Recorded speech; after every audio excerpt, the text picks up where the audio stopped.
வண்ணத்து பூச்சிகள் சிறு குழந்தைகளை மட்டுமல்ல பெரியவர்களையும் கவரக்கூடியவை.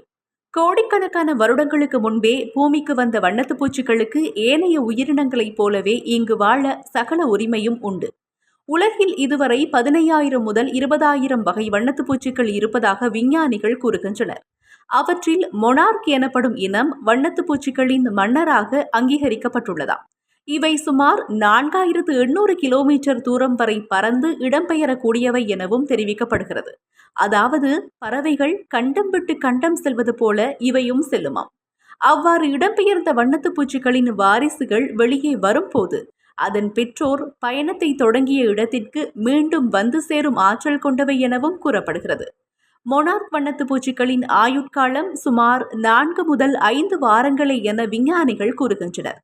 இவை மத்திய அமெரிக்கா, கெனரி தீவுகள், ஆஸ்திரேலியா, ஹவாய், நியூகினியா, இந்தியா மற்றும் நியூசிலாந்து உட்பட பல பகுதிகளில் வாழ்ந்து வருகின்றன.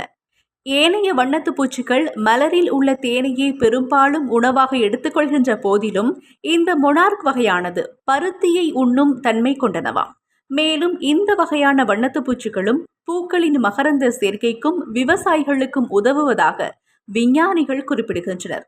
உலக நாடுகளில் வசந்த காலம் வரும்போது அதிகளவான வண்ணத்து பூச்சிகளை காண முடியும். அதேபோல் இலங்கையில் சிவனொளி பாதமலைக்கான யாத்திரை காலத்தில் பெருமளவான வண்ணத்து பூச்சிகளை காணலாம்.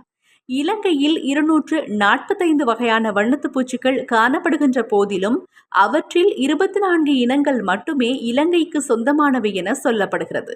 அதே நேரம் இலங்கையில் தெஹிவலை மிருக காட்சி சாலையில் அமைக்கப்பட்டுள்ள வண்ணத்து பூச்சிகளுக்கான சரணாலயத்திலும் நிறைய பட்டாம்பூச்சிகளை காண முடியும்.